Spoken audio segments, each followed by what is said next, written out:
देवीं सरस्वतीं व्यासं ततो जयमुदीरयेत्। नष्टप्रायेषु अभद्रेषु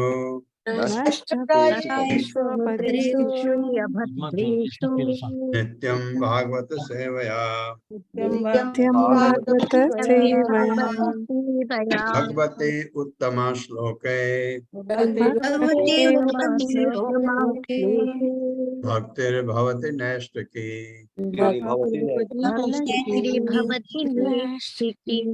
हरे कृष्णा। आप सबका स्वागत है। दंडवत प्रणाम।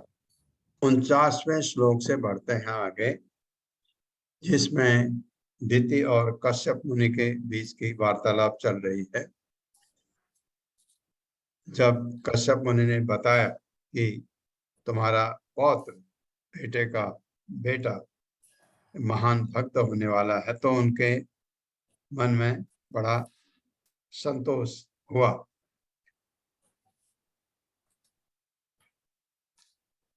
अलम पटः शीलधरो गुणाकरो धृष्टः परिहृत्या व्यथितो दुखे दुखितेषु अभूत शत्रुर्जगतः शोकहर्ता नैदाघिकं तापम इवोडुराजा। मेरे साथ पढ़िए। अलम पटः शीलधरो गुणाकरो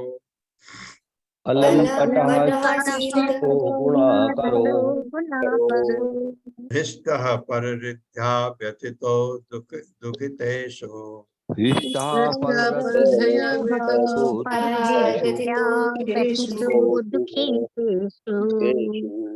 अभूत शत्रुः जगतः शोकहर्ता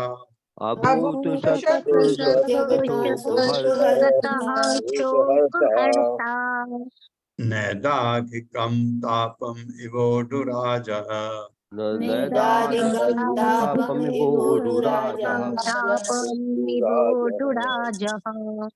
शब्दार्थ।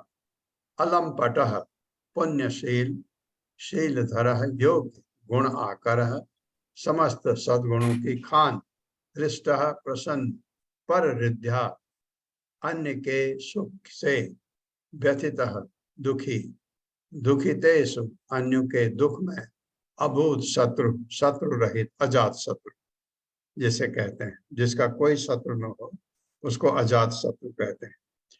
जगतः सारे ब्रह्मांड का, शोक हरता शोक का विनाशक, नैदाघिकम ग्रीष्मकालीन घाम से, तापम कष्ट, एव सदृश उड़राजः चंद्रमा। ये कश्यप मुनि बता रहे हैं प्रहलाद महाराज के बारे में। वह समस्त सद्गुणों का अतीव सुयोग्य आगार होगा, भंडार। वह प्रसन्न रहेगा और अन्यों के सुख में सुखी, अन्यों के दुख में दुखी होगा, तथा उसका एक भी शत्रु नहीं होगा। वह सारे ब्रह्मांडों के शोक का उसी तरह नाश करने वाला होगा जिस तरह ग्रीष्मकालीन सूर्य के बाद सुहावना चंद्रमा। मेरे साथ पढ़िए। वह समस्त सद्गुणों का अतीव सुयोग्य आगार होगा। वह प्रसन्न रहेगा और अन्यों के सुख में सुखी, अन्यों के दुख में दुखी होगा, तथा उसका एक भी शत्रु नहीं होगा।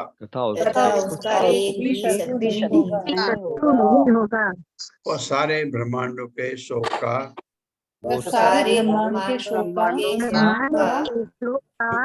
उसी तरह नाश करने वाला होगा, जिस तरह ग्रीष्मकालीन सूर्य के बाद सुहावना चंद्रमा। हाँ, ग्रीष्मकालीन सूर्य इतनी गर्मी देता है फिर रात को सुहावना चंद्रमा ठंडी कर देता है। ये तात्पर्य माता जी। हरे कृष्ण पल्लवी माता जी। हरे कृष्ण माता जी। हरे कृष्ण प्रभु जी। तात्पर्य श्रील प्रभुपाद जी द्वारा। श्रील प्रभुपाद जी की जय। भगवान के आदर्श भक्त प्रहलाद महाराज में समस्त संभव मानवीय गुण विद्यमान थे। यद्यपि वे इस जगत के सम्राट थे, किंतु वे लंपट या व्यभिचारी न थे। वे बाल्यकाल से ही समस्त सद्गुणों के आगार थे। उन गुणों को गिनाए बिना सारांश रूप में यहाँ बताया गया है कि वे समस्त सद्गुणों से युक्त थे। यही शुद्ध भक्त का लक्षण है। शुद्ध भक्त का सबसे महत्वपूर्ण गुण यह है कि वह लंपट नहीं होता, और दूसरा गुण यह है कि वह कष्ट भोग रही मानवता के दुखों को दूर करने के लिए सदैव उत्सुक रहता है। जीव का सबसे घिनौना कष्ट है कृष्ण की विस्मृति। इसीलिए शुद्ध भक्त सदैव हर एक में कृष्ण भावनामृत को जगाने का प्रयास करता रहता है। यह सारे कष्टों की रामबाण औषधि है। हरे कृष्ण प्रभु। हाँ, बहुत बढ़िया लिखा प्रभुपाद ने। सबसे घिनौना कष्ट क्या है हमारा? कि भगवान से विस्मृति, भगवान की तरफ पीठ लग गई। बहुत सारे हैं ना ऐसे, बहुत सारे क्या, सभी हैं।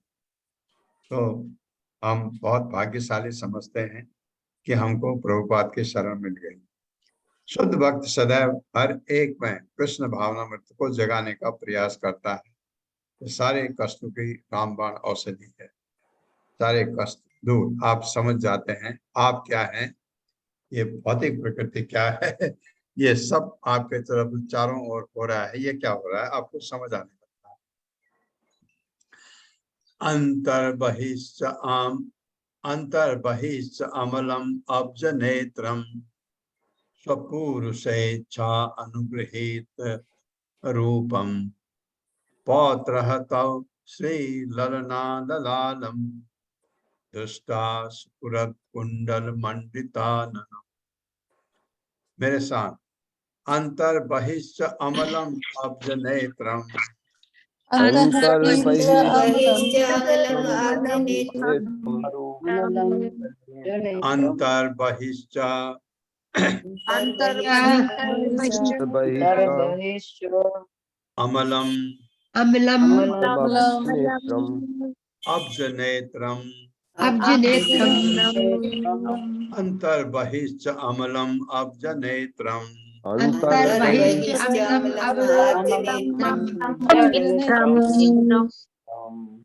स्वपुरुषे इच्छा पूर्वे अनुग्रहीत रूपम स्वपुरुषे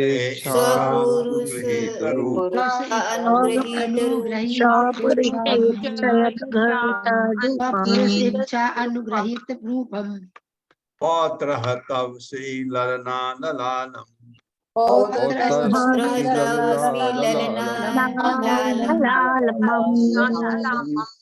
दृष्टा स्फुरत्कुण्डलमण्डिताननम्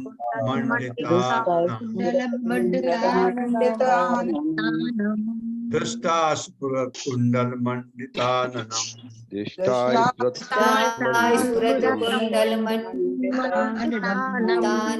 शब्दार्थ है अंतः भीतर से, वही बाहर से, च भी अमलम निर्मल, अब्ज नेत्रम कमल नेत्र, स्वपुरुष अपना भक्त, इच्छा अनुग्रहीतम रूपम इच्छा अनुरूप शरीर धारण करके, पौत्र नाती तब तुम्हारा, श्री ललना सुंदर लक्ष्मी जी, ललालम अलंकृत, दृष्टा देखेगा, स्फुरत कुंडलम चमकीले कुंडलों से मंडित सुशोभित, आननम मुख। तुम्हारा पौत्र भीतर तथा बाहर से उन पूर्ण पुरुषोत्तम भगवान का दर्शन कर सकेगा जिनकी पत्नी सुंदरी लक्ष्मी जी हैं। भगवान का भक्त द्वारा इच्छित रूप धारण कर सकते हैं। भगवान भक्त द्वारा इच्छित रूप धारण कर सकते हैं और उनका मुखमंडल सदैव कुंडलों से सुंदर ढंग से अलंकृत रहता है भगवान का।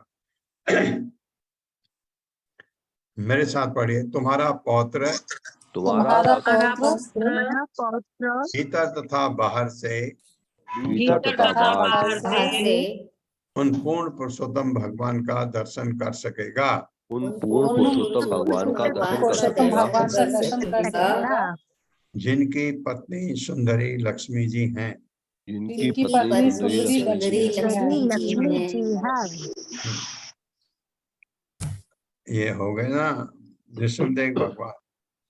भगवान भक्त द्वारा भगवान भक्त द्वारा इच्छित रूप धारण कर सकते हैं इच्छित रूप धारण कर सकते हैं और उनका मुखमंडल सदैव और उनका मुखमंडल सदैव सदैव कुंडलों से सुंदर ढंग से अलंकृत रहता है। कुंडलों से सुंदर ढंग से अलंकृत रहता है। हरे कृष्णा अत्रेय माता जी। अत्रेय माता जी, हरे कृष्णा।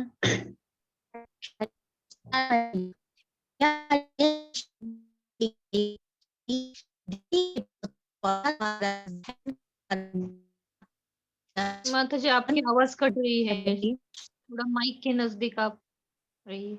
हाँ, माइक में गड़बड़। पढ़िए माता जी दोबारा क्वेश्चन। माता जी उनका नेटवर्क इशू है। नेटवर्क इशू है माता जी, बाद में आप बाद में पढ़ लीजिए। हरे कृष्णा सुधीर प्रभु जी। हरे कृष्णा, सभी को दंडवत प्रणाम। श्री प्रभुपाद जी की जय। तात्पर्य श्री प्रभुपाद जी के द्वारा यहाँ पर यह भविष्यवाणी की गई है कि दिति के पौत्र प्रहलाद महाराज ध्यान के द्वारा न केवल अपने भीतर भगवान का दर्शन कर सकेंगे, अपितु वे उन्हें अपनी आंखों से साक्षात भी देख सकेंगे। यह साक्षात दर्शन केवल उसी के लिए संभव है जो कृष्ण भावनामृत में बहुत ही उच्चस्थ बढ़ा चढ़ा हो, क्योंकि भगवान को भौतिक आंखों से नहीं देखा जा सकता। भगवान के नाना नित्य रूप हैं, यथा कृष्ण, बलदेव, संकर्षण, अनिरुद्ध, प्रद्युम्न, वासुदेव, नारायण, राम, नरसिंह, वराह तथा वामन और भगवान का भक्त इन सारे विष्णु रूपों को जानता है। शुद्ध भक्त भगवान के किसी एक नित्य रूप से जुड़ जाता है और भगवान उसके समक्ष इच्छित रूप से प्रकट होने के लिए प्रसन्न हो जाते हैं। भक्त भगवान के रूप के बारे में न तो मनमानी कल्पना करता है, न ही वह कभी यह सोचता है कि भगवान निर्विशेष हैं और अभक्त द्वारा चाहा गया कोई रूप धारण कर सकते हैं।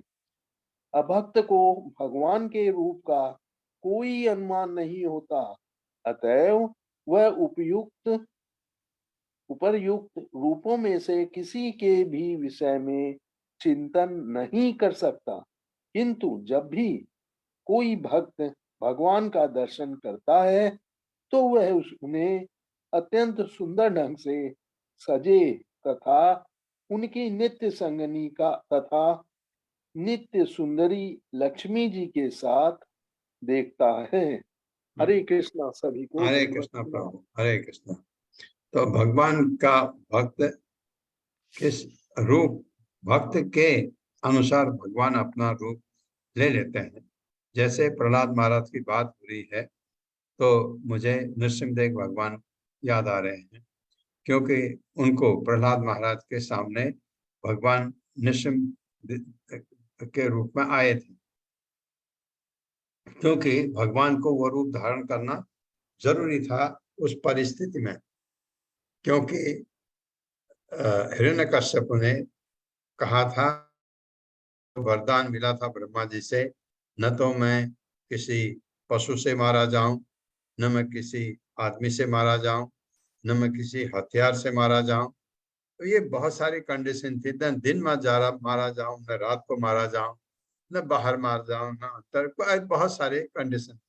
भगवान ने वो सब परिस्थितियों को ध्यान में रखते हुए नृसिंहदेव का रूप धारण किया। सिर ऊपर सिंह का, नीचे मनुष्य रूप, नर रूप, ताकि वो कंडीशन फुलफिल। इस समय आए जब न रात थी न दिन थी, संध्या के टाइम, और न पृथ्वी पर मारा जाऊं न आसमान में मारा जाऊं। भगवान ने अपने जांघों में रख के मारा उसको। न मैं किसी हथियार से मारा जाऊं, न इसे अपने नाखून से मारा भगवान ने उसको, नृसिंहदेव को। ये कंडीशन थी उस रूप में। वह रूप जो नृसिंहदेव भगवान का रूप है, वो भक्तों को बहुत पसंद आता है। क्यों? क्योंकि वो भक्तों की रक्षा करता है वो रूप। तो प्रहलाद महाराज के लिए भगवान साक्षात आए, बाह्य रूप से भी देख पाए। क्यों? प्रहलाद महाराज इतने महान भक्त थे भगवान के। जब ये हुआ, महाराज तो बाद में बने, भक्त प्रहलाद तो छोटा था, 5 साल का। बाद में पिता के मरने के बाद उनको राज्य किया उन्होंने, प्रहलाद महाराज ने, लेकिन वो असुर खानदान से थे। उनका ये था, कुल राक्षसी कुल था, जिसमें एक फूल जाग गया कि एक ऐसा बच्चा पैदा हो गया जिसने कुल का उद्धार कर दिया। और जब वो नरसिंहदेव भगवान इतने गुस्से में थे, आंखें उनकी लाल थी, और हिरण्यकश्यप के जो आंतें थी पेट की, फाड़ा पेट उन्होंने, और उसकी आंत उनके जनेऊ की, जैसे जनेऊ डालते हैं हम, इस तरह से थी। रूप बहुत विकराल था। गुस्से में थे भगवान बहुत ज्यादा, और ब्रह्मा जी भी डर गए उनके पास जाने में। कहा कि प्रहलाद से तुम ही जाओ। फूल माला लेके प्रहलाद ही गए थे। वो इतने गुस्से में जब भगवान थे, तब हिरण्यकश्यप मर चुका था। तो प्रहलाद महाराज के सिर में भगवान ने हाथ रखा, आशीर्वाद दिया प्रहलाद महाराज को, और उनसे कहा भी, क्या चाहिए तुमने? उन्होंने कहा, बस आप याद में रहे, मुझे यही चाहिए। भगवान का भक्त कुछ नहीं मांगता है, लेकिन देते हैं भगवान। इतना बड़े साम्राज्य मिला उनको। वही तरह आपका ध्रुव महाराज थे। ध्रुव महाराज को तो चाहिए था, उनको अपने पिताजी से बड़ा साम्राज्य चाहिए था, क्योंकि वो बहुत गुस्से में थे। बच्चे को कोई चीज में जब नहीं मिलती है बचपन में, आप भी जानते होंगे, मुझे भी अनुभव है इस चीज का। जो चीज हम चाहते हैं नहीं मिलता है, और वो अवेलेबल होती है, तो बहुत बुरा लगता है, दिल में बड़ा बुरा लगता है वो, क्योंकि इतना ज्ञान नहीं होता। तो ध्रुव को बहुत खल गई बात, और जब बाद में तपस्या की, भगवान ने दर्शन दिया, तो तुम्हें अपने पिताजी से बड़ा राज चाहिए। कहता प्रभु चाहिए था पहले, अब नहीं चाहिए। आपको देख करके अब कुछ भी नहीं चाहिए मुझे। यह होता है। तो दोनों चीज उनको अंदर से तो हमेशा भगवान का ही स्मरण करते थे प्रहलाद महाराज, बाहर से भी सामने भी आ गए आज भगवान, ये देख लिया। तो ये कश्यप मुनि अपनी पत्नी दिति को बता रहे हैं, पौत्र तेरा ऐसा होने वाला। मैत्रेय उवाच श्रुत्वा भागवतं पौत्रम् अमोदत दितिर्वृषम् पुत्रयोः सबधं कृष्णात् विदित्वा आसीन महामना। मेरे साथ। मैत्रेय उवाच श्रुत्वा भागवतं पौत्रम् अमोदत दितिर्वृषम्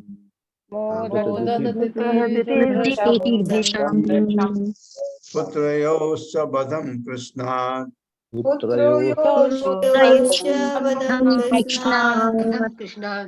विदित्वा आसीन महामना।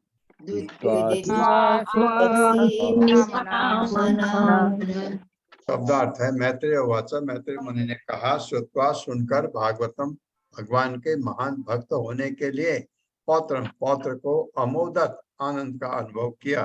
दिति ने प्रसम अत्यधिक पुत्रयो दोनों पुत्रों का, च भी वदम वद कृष्णा कृष्ण द्वारा, विदित्वा जानकर, आसित हो गई, महामना मन में अति हर्षित।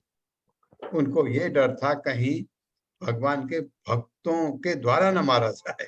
भगवान के भक्त भी मार सकते हैं कभी कभी। आपको याद होगा, अभी आएगा भागवतम में, एक ऐसा राजा हुआ जिसको ब्राह्मणों ने मारा मंत्रों के द्वारा, आएगा बाद में। तो वो बहुत कष्टकारी होता है, क्योंकि उसमें मोक्ष पाने का कोई साधन नहीं होता। तो इसलिए भगवान मार दे तो बहुत अच्छा, ये कहे।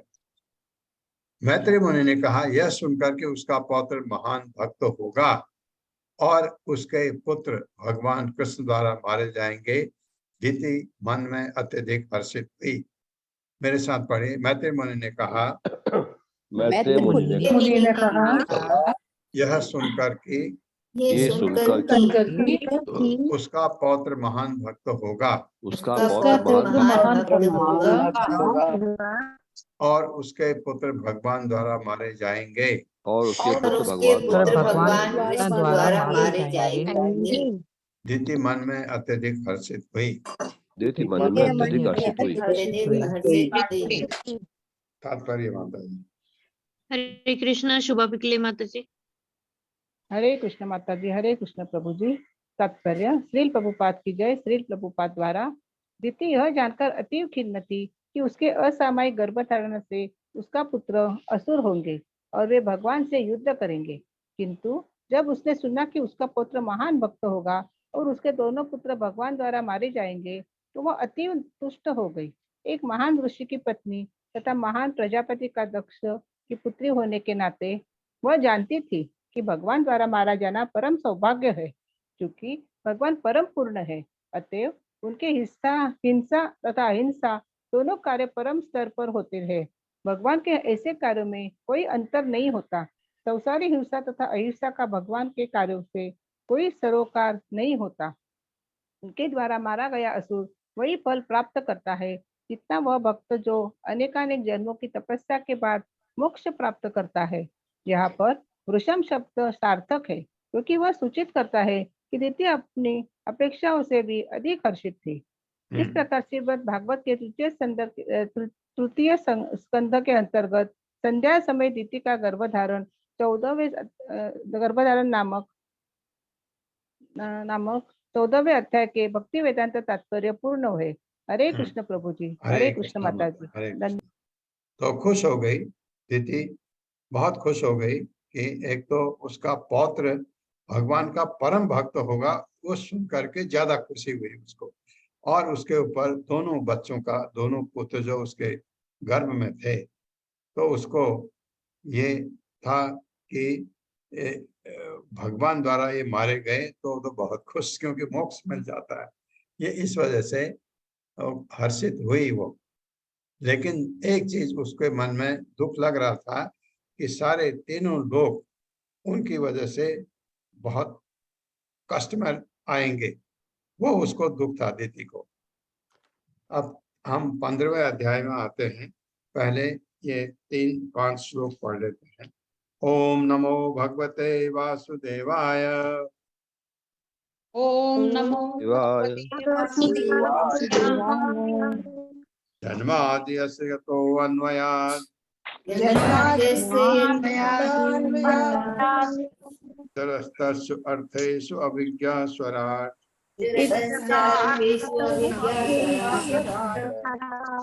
तेने ब्रह्महिताय आदि कवये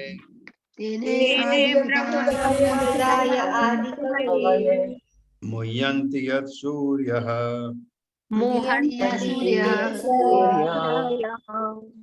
तेजो वारिमृदां यथा विनिमयो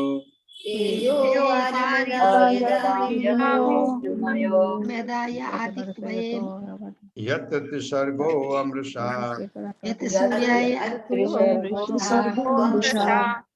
धाम्ना स्वेन सदा निरस्तु कुहकम्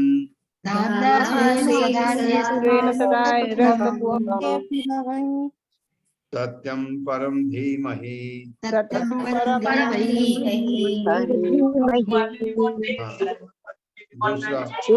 दूसरा श्लोक पहले स्कंद के पहले अध्याय का। धर्म प्रोजित कैतवो अत्र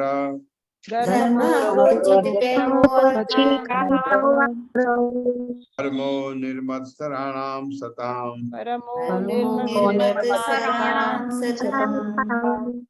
वेद्यम् वास्तवम् अत्र वस्तु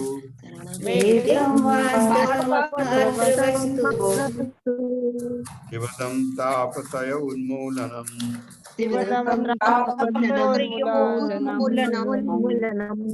श्रीमद्भागवते महामुनि कृते किं वा परैरीश्वरः सद्यो हृदि अवरुध्यते अत्र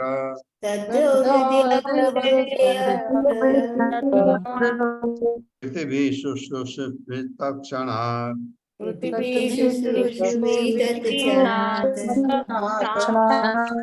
तीसरा श्लोक निगम कल्पतरोर्गलितं फलम्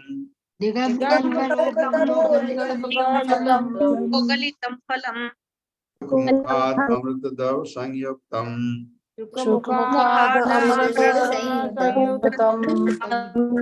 पिबद भागवतं रसमालयम्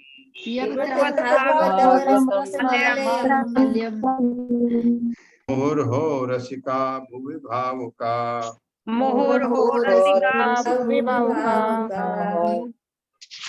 चौथा श्लोक है तीसरे अध्याय का 28वां पहले स्कंद का।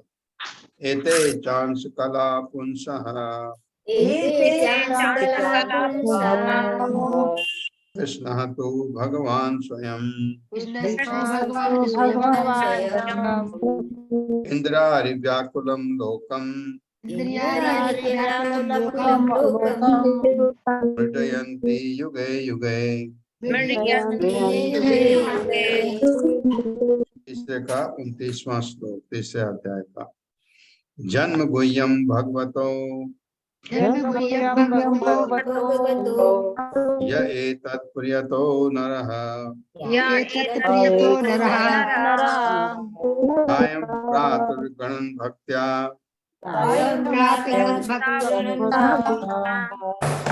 दुख ग्रामाद् विमुच्यते।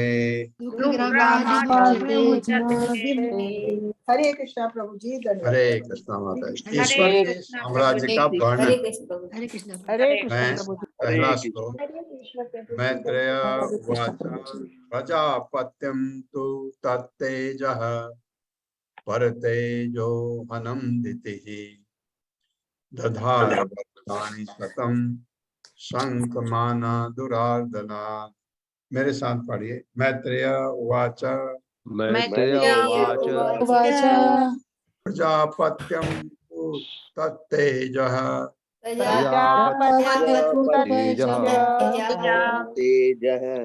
परतेजो हनं दितिः दधार वर्षाणि शतं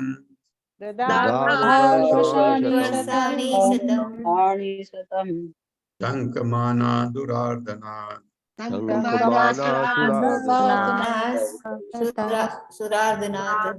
शब्दार्थ है मैत्रेय उवाच महर्षि मैत्रेय ने कहा प्रजापत्यम महान प्रजापति का तू लेकिन तत्तेज उसका बलशाली वीर परतेज अन्युम का पराक्रम हनन कष्ट देने वाला दिति कश्यप पत्नी ने दधार धारण किया वर्षाणी वर्षों तक शतम 100 शंकमाना शंकाल धुर अर्धनाथ देवताओं को उद्विग्न करने वाले। श्री मैत्रेय ने कहा हे विदुर महर्षि कश्यप की पत्नी दिति यह समझ गई कि उसके गर्भ में स्थित पुत्र देवताओं के विक्षोभ के कारण बनेंगे देवताओं के कष्ट के दुख के कारण बनेंगे। ये उसको समझ आ गया जब बताया कश्यप ने।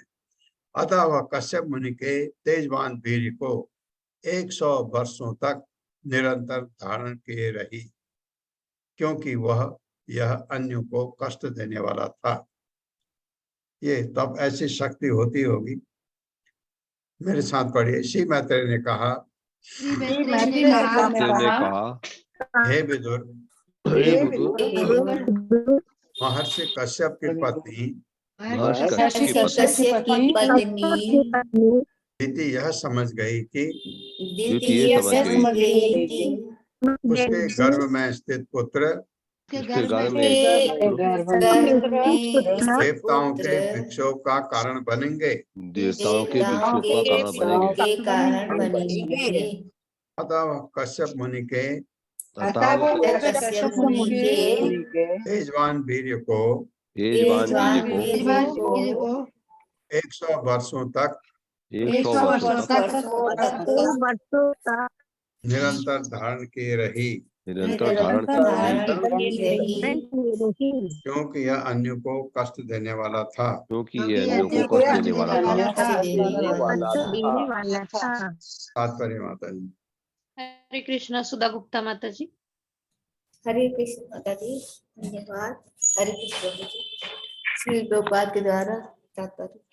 महर्षि श्री मैत्रेय विदुर से ब्रह्मा समेत सारे देवताओं के कार्यों की विवेचना कर रहे थे।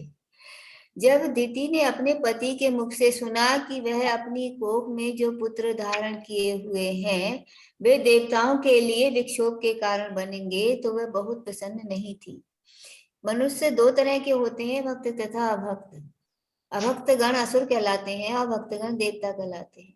कोई भी विवेकवान पुरुष या स्त्री अभक्तों द्वारा भक्तों को कष्ट दिए जाना सहन नहीं कर सकता। इसलिए दिति पुत्रों को जन्म देने में हिचक रही थी। इसीलिए उसने 100 वर्षों तक प्रतीक्षा की, जिससे कम से कम उस अवधि के लिए तो देवताओं को उत्पात से बचा सके। हरे कृष्ण। हरे कृष्ण माता। दूसरा श्लोक है, लोके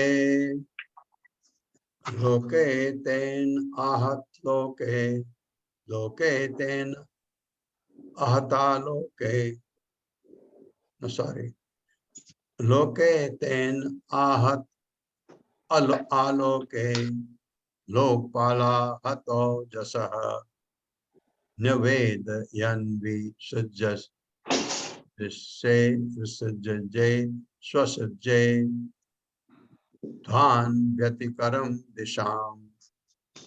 लोके तेन आहत आलोके लोकपाला हतो जसः नवेदयन्वि स्वसृजे ध्वान्त व्यतिकरम दिशा। मेरे साथ पढ़िए। लोके तेन आहत आलोके लोके तेन आहत आलोके लोकपाला हतो जसः लोकपाला नवेदयन् विश्वसृजे नवेदयन् विश्वसृजे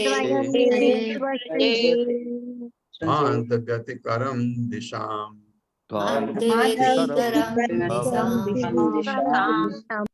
शब्दार्थ है, लोके इस ब्रह्मांड में, तेन दिति के गर्भ धारण के पल पर, आहत विहीन होकर, आलोके प्रकाश, लोकपाला विभिन्न लोकों के देवता, हत ओजसः जिसका तेज मंद हो चुका था, नवेदयन पूछा, विश्वसृजे ब्रह्मा से, ध्वांत व्यतिकरम अंधकार का विस्तार, दिशाम चारों दिशाओं में। दिति के गर्भ धारण करने पर से सारे लोकों में सूर्य तथा चंद्रमा का प्रकाश मंद हो गया और विभिन्न लोकों के देवताओं ने उस बल से विचलित होकर ब्रह्मांड के सृष्टा ब्रह्मा से पूछा, सारी दिशाओं में अंधकार का यह विस्तार कैसा, ये रोशनी कम कैसे हो गई, ये पूछा। मेरे साथ पढ़िए।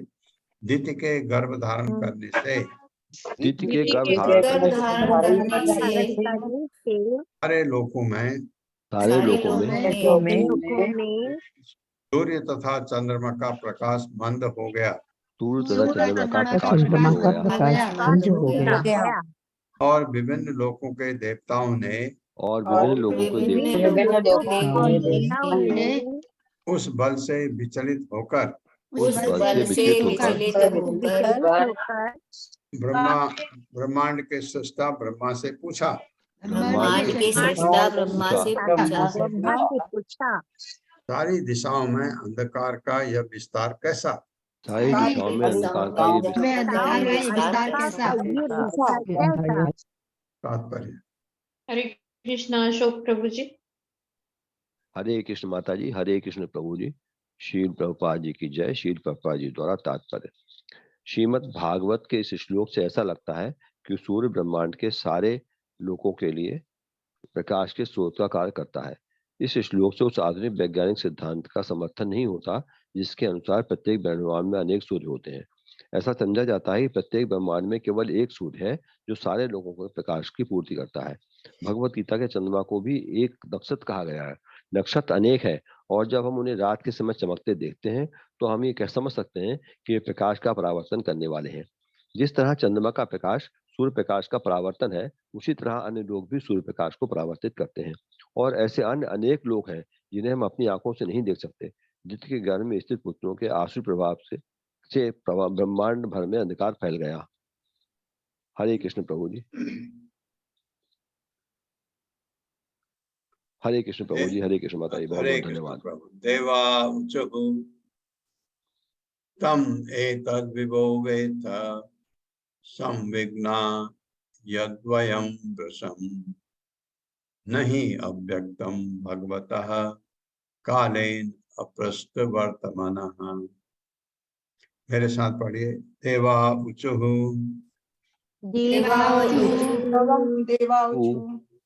तम एतद् विभो वेत्थ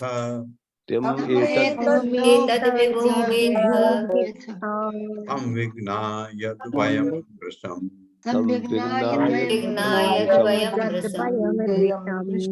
नहि अव्यक्तं भगवतः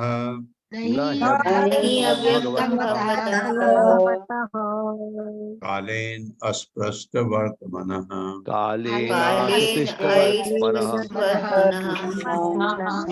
शब्दार्थ है देवा उचुः देवताओं ने कहा, तपः अंधकार, एतद् यह, विभो हे महान, वेद तुम जानो, संविघ्ना अत्यंत चिंतित, यद क्योंकि, वयम हम, भृशम अत्यधिक, न नहीं, ही क्योंकि, अव्यक्तम अप्रकट, भगवतः आपका, भगवान का, कारण काल द्वारा, अस्पृष्ट अछूता, वर्तमान जिसका मार्ग।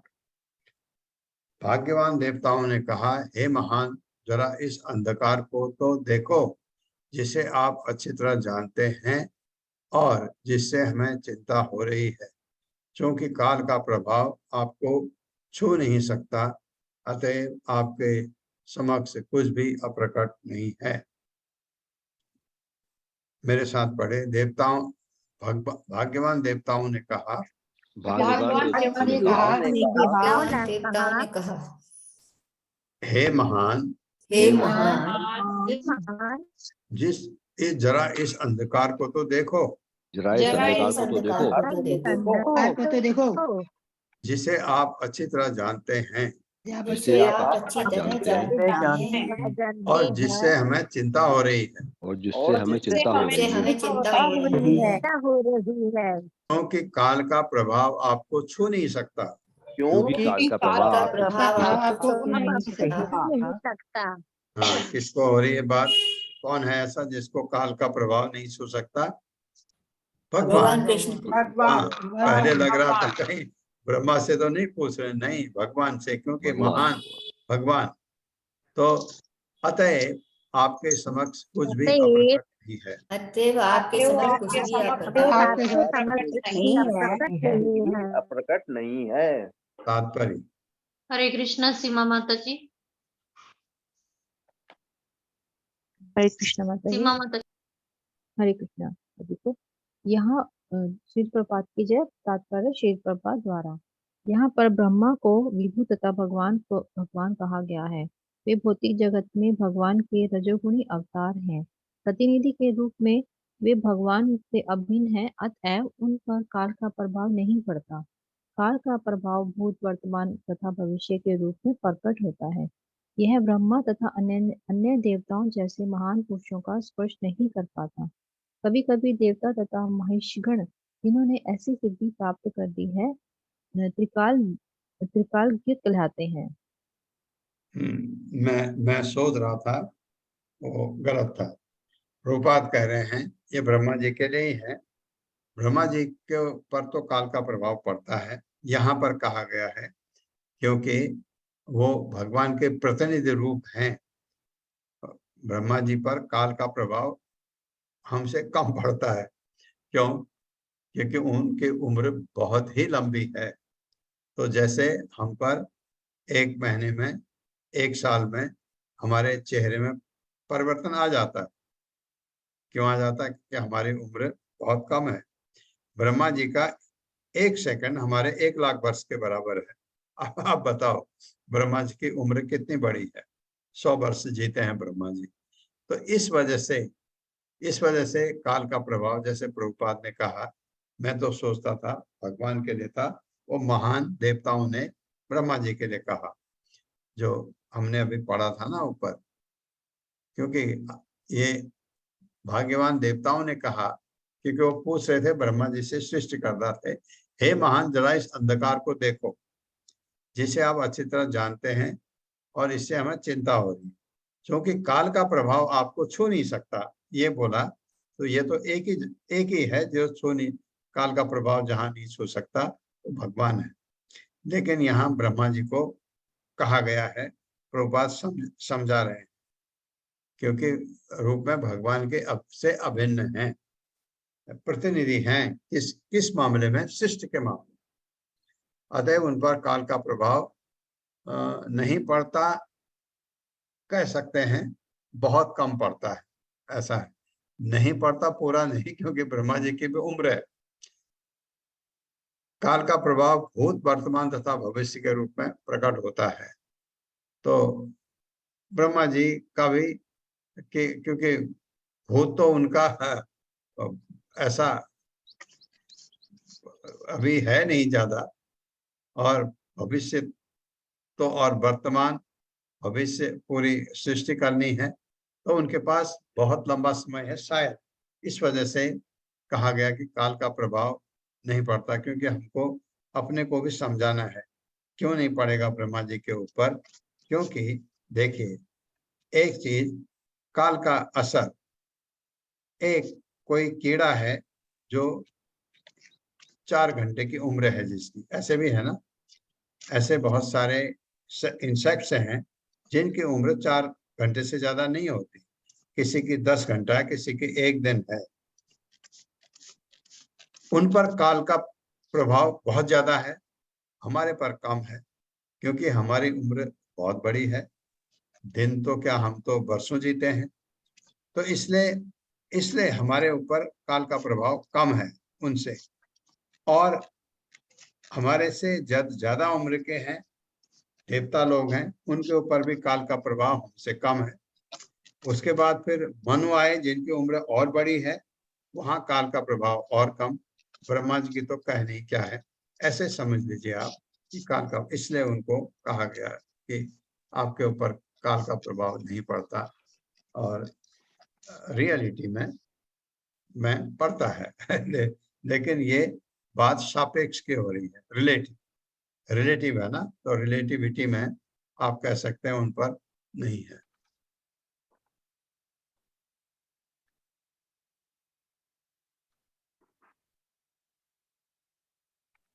देव देव जगद्धातः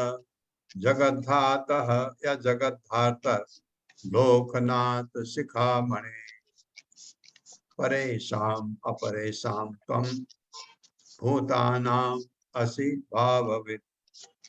मेरे साथ पढ़े, देव देव जगताह लोकान देव देव देव देव देव जगद्धातः लोका देव देव जगद्धाता लोकान नहीं पढ़ेंगे। देव देव जगद्धातः देव देव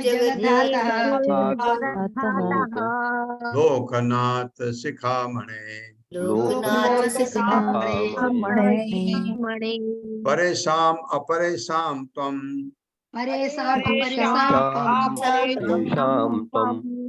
भूतानाम असि भाववित्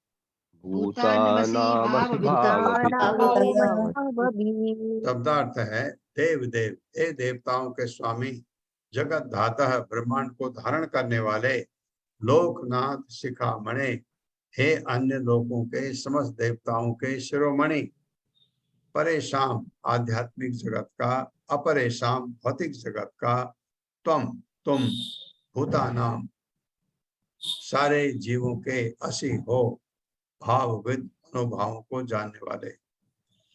हे देवताओं के देव, हे ब्रह्मांड को धारण करने वाले, हे अन्य लोक के समस्त देवताओं के शिरोमणि, अन्य लोक मतलब प्लेनेट जो, आप आध्यात्मिक तथा भौतिक दोनों ही जगतों के सारे जीवों के मनोभावों को जानते हैं। ये भी ब्रह्मा जी से हो रहा है। मेरे साथ पढ़िए, हे देवताओं के देव, हे ब्रह्मांड को धारण करने वाले, हे ब्रह्मांड को धारण करने वाले, हे अन्य लोकों के समस्त देवताओं के शिरोमणि, हे अन्य लोगों के समस्त देवताओं के शिरोमणि, आप आध्यात्मिक तथा भौतिक दोनों ही जगतों में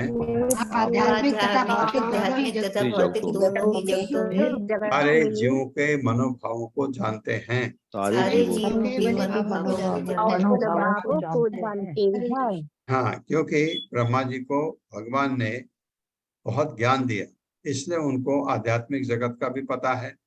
भौतिक जगत तो वही बनाए हैं, उनको तो पता है ही। ये तात्पर्य माता जी। हरे कृष्णा सुषमा बत्रा माता जी। हरे कृष्ण प्रभु जी, हरे कृष्ण माता जी।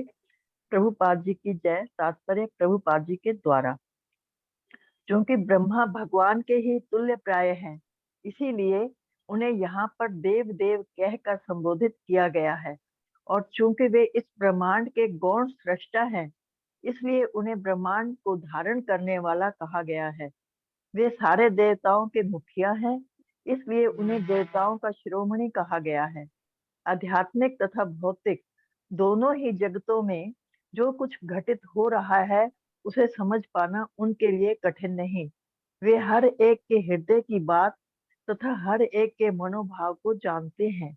इसीलिए उनसे इस घटना की व्याख्या करने के लिए अनुरोध किया गया कि आखिर दिति का गर्भ सारे ब्रह्मांड के लिए ऐसी चिंता का कारण क्यों बना है। हरे कृष्ण प्रभु जी, हरे कृष्ण माता जी, धन्यवाद। हरे कृष्णा। 5वां श्लोक भी कर लेते हैं, फिर रुक जाएंगे। नमो विज्ञान वीर्याय मायेदम उपेयुषे गहीद गुण भेदाय नमस्ते अव्यक्त योनये। मेरे साथ, नमो विज्ञान वीर्याय, नमो विज्ञान वीर्याय,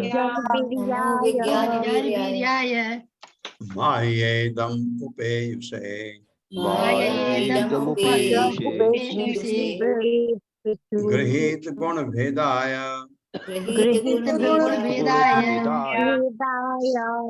नमस्ते अव्यक्त योनये। नमस्ते अव्यक्त योनये। शब्दार्थ है, नमः सादर नमस्कार विज्ञान वीर्याय, ये बल तथा वैज्ञानिक ज्ञान के आदि स्रोत, माया बहिरंगा शक्ति द्वारा इदम ब्रह्मा का यह शरीर उपेय से प्राप्त करके गृहीत स्वीकार करते हुए गुण भेदाय विभेदित रजोगुण नमः ते आपको नमस्कार करते हुए अव्यक्त अप्रकट योनये स्रोत, हे बल तथा विज्ञानमय ज्ञान के आदि स्रोत, आपको नमस्कार है। आपने भगवान से पृथकृत रजोगुण स्वीकार किया है। आप बहिरंगा शक्ति की सहायता से अप्रकट स्रोत से उत्पन्न हैं। आपको नमस्कार है। मेरे साथ पढ़िए। हे बल तथा विज्ञानमय ज्ञान के, हे बल हे तथा बल तथा विज्ञान विज्ञान में के ज्ञान के आदि स्रोत, आदि स्रोत आपको नमस्कार है। आपको नमस्कार है। नमस्कार है। आपने भगवान से पृथकृत रजोगुण स्वीकार किया है। आपने भगवान से रजोगुण स्वीकार किया है। गुण स्वीकार किया है। आप बहिरंगा शक्ति की सहायता से आप बहिरंगा शक्ति की सहायता से अप्रकट स्रोत से उत्पन्न हैं। अप्रकट स्रोत उत्पन्न है। स्रोत से उत्पन्न हैं। आपको नमस्कार। आपको नमस्कार। तात्पर्य माता जी। हरे कृष्णा सुमन कुलार माता जी। हरे कृष्णा प्रभु जी, हरे कृष्णा माता जी, हरे कृष्णा सबको तात्पर्य प्रभुपाद की जय। प्रभुपाद जी के द्वारा वेद के सभी विभागों के लिए यदि विज्ञान में ज्ञान है और वेदों का यही ज्ञान श्री भगवान द्वारा सर्वप्रथम ब्रह्मा के हृदय में स्थापित किया गया, अतः ब्रह्मा समस्त विज्ञान में ज्ञान के आदि स्तोत्र हैं। वे उन गर्भोदायक विष्णु के दिव्य शरीर से प्रत्यक्ष रूप से उत्पन्न हुए हैं, जिन्हें इस भौतिक ब्रह्मांड का कोई प्राणी कभी नहीं देख पाता।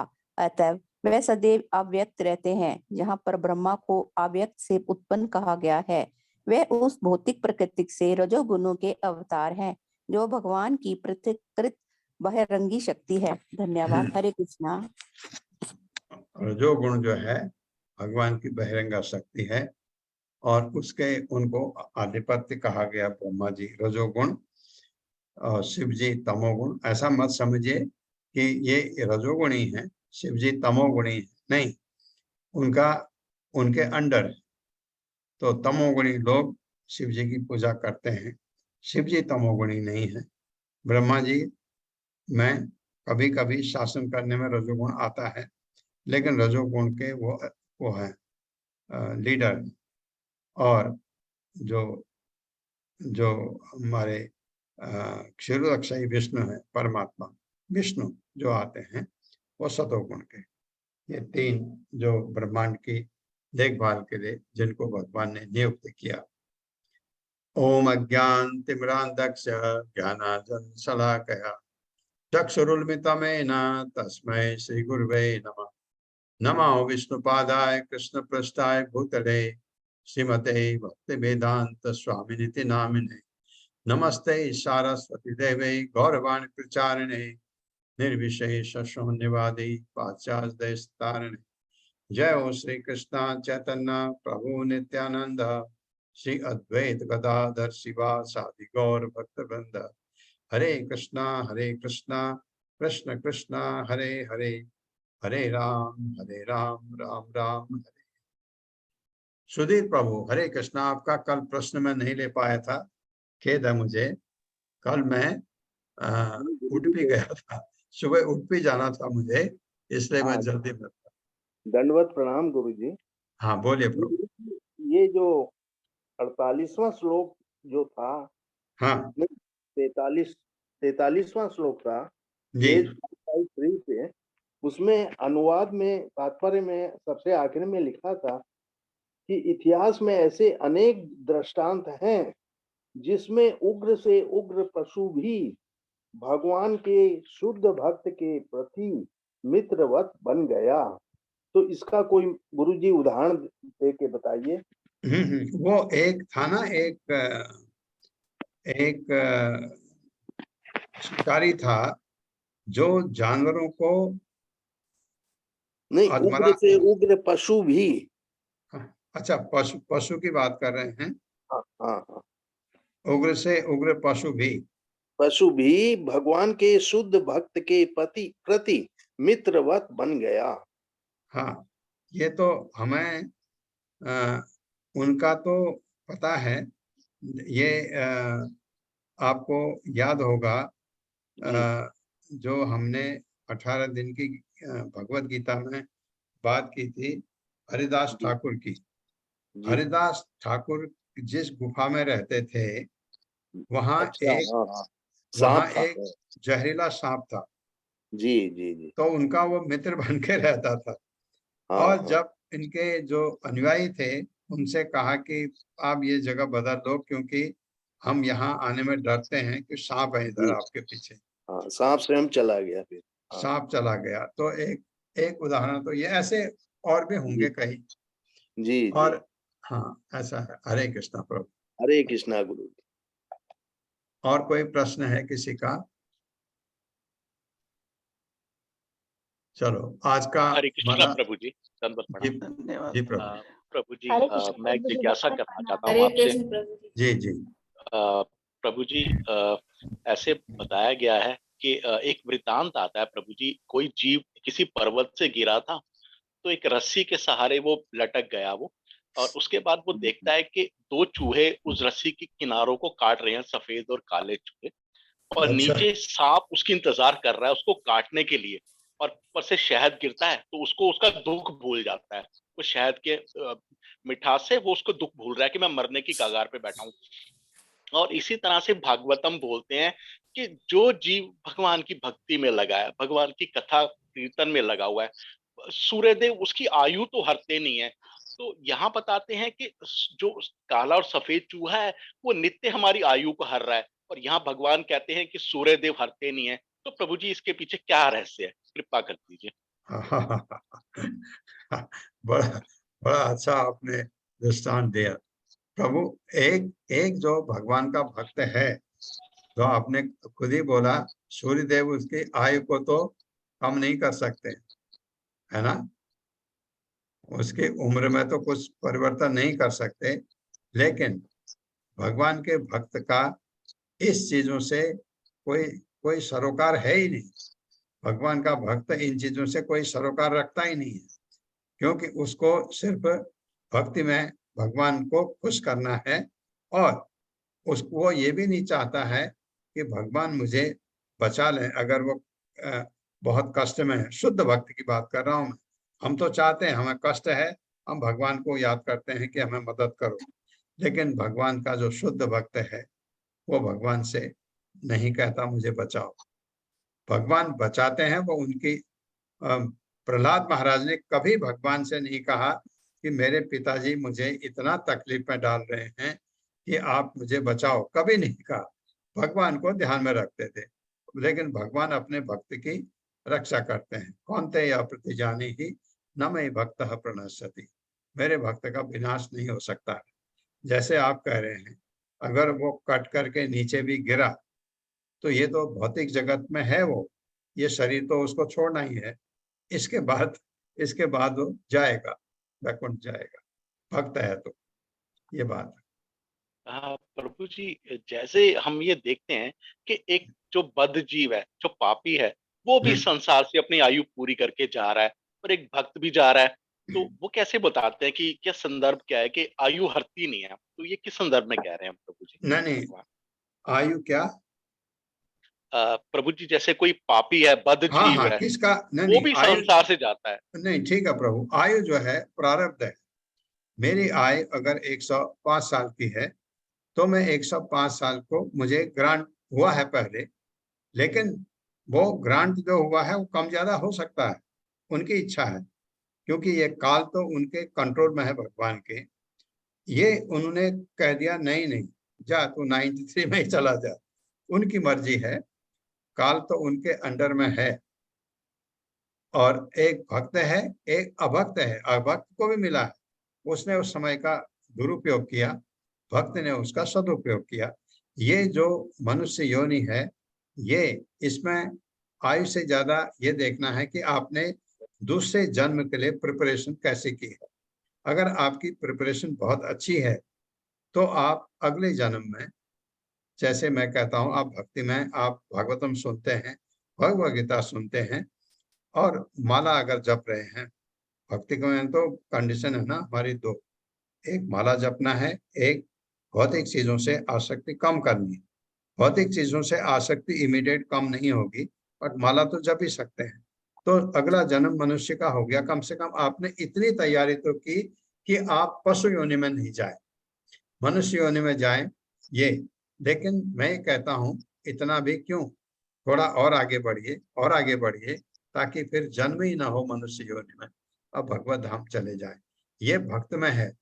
जो आकर के खूब मौज किया, बहुत उसके पास संपत्ति भी रही और सब कुछ किया, हमको लगता है कि हमसे तो वो बेटर था, नहीं, कभी नहीं। भगवान से, भगवान के भक्त से बेटर कोई हो ही नहीं सकता। उसका तो आगे सब अच्छा ही अच्छा है। ये हम आए क्योंकि पिछले जन्म में बहुत अच्छा नहीं किया हमने, तो इधर आए, इतनी भक्ति हम में नहीं आई। देखिए प्रहलाद को कैसे हुआ, एक राक्षस का पुत्र था, फिर भी उसमें भगवान की भक्ति, प्रारब्ध था उसका, मिला, उसको चांस मिला, उसने ऐसा उसका उपयोग किया कि प्रहलाद महाराज के बाद बलि महाराज उनके पौत्र के रूप में आए थे उसी खानदान में। जब भगवान ने बलि महाराज को बांधा, प्रहलाद महाराज उतरे नीचे, भगवान को समझाया उसके बारे में, तो भगवान ने बलि महाराज को भी जगह दिया। हालांकि वहां पर लगता है भगवान ने बलि महाराज के लिए थोड़ा अत्याचार किया, ऐसा लगता है, पर भगवान तो ऐसा करते ही नहीं है। अपने फिर क्या करना पड़ता है, हम अपने को समझाते हैं। भगवान तो गलत नहीं कर सकते, हमारी समझ में कहीं कमी आ गई है, उसको ठीक करके समझ आता है। जो भक्ति करता है वो कभी लॉस में नहीं रहता। अभक्त तो उसका तो लॉस ही लॉस है, सब कुछ लॉस है, ऐसा है। बहुत सुंदर महाराज जी, धन्यवाद। हरे कृष्णा महाराज जी। हरे कृष्ण, हरे कृष्ण। सुधीर प्रभु, और सवाल है आपका?